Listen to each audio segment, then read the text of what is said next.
మనల్ని మనం పాడు చేసుకునేదైనా సరే, లేదా ఇతరులని పాడు చేయాలనుకునేదైనా సరే, లేదా దేనైనా డిస్టర్బ్ చేయాలనుకునేదైనా సరే నా లోపల కలిగింది అని అంటే గుర్తుపెట్టుకోండి, అది ముందు మనల్నే డిస్టర్బ్ చేస్తుంది, మనల్నే నాశనం చేస్తుంది.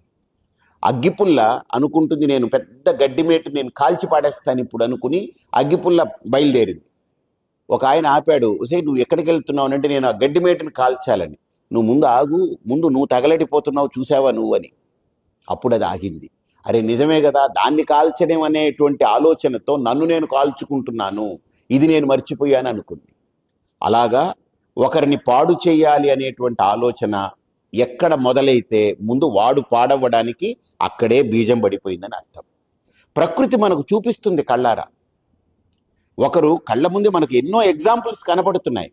ఒకదాన్ని నాశనం చేయాలి, లేదా ఒక వ్యవస్థని కూల్చాలి, లేదా ఒకరిని నాశనం చేసి ఒకరిని రోడ్డుకి ఈడ్చాలనుకునేటువంటి ఆలోచన ఎవడిలో పుడితే కొద్దిగా టైం పట్టొచ్చేమో, కానీ ఆన్సర్ అయితే ఖచ్చితంగా వాడికి వచ్చేస్తుంది దానికి. కాబట్టి దయచేసి మనం ఒక సాధకులుగా, ఒక మంచి మానవత్వంతో మనిషిగా బ్రతకాలి ఈ సమాజంలో అనుకుంటే, ఇంకొకరిని ఇబ్బంది పెట్టాలి, ఇంకొకరిని డిస్టర్బ్ చేయాలి, ఇంకొకరిని నాశనం చేయాలి, ఇంకొకరిని ఏడిపించాలి, ఇంకొకరిని బాధ పెట్టాలనే ఆలోచన మీలో బయలుదేరిందా, మిమ్మల్ని మీరే కాల్చుకుంటున్నారు. ఇది రాసి పెట్టుకోండి.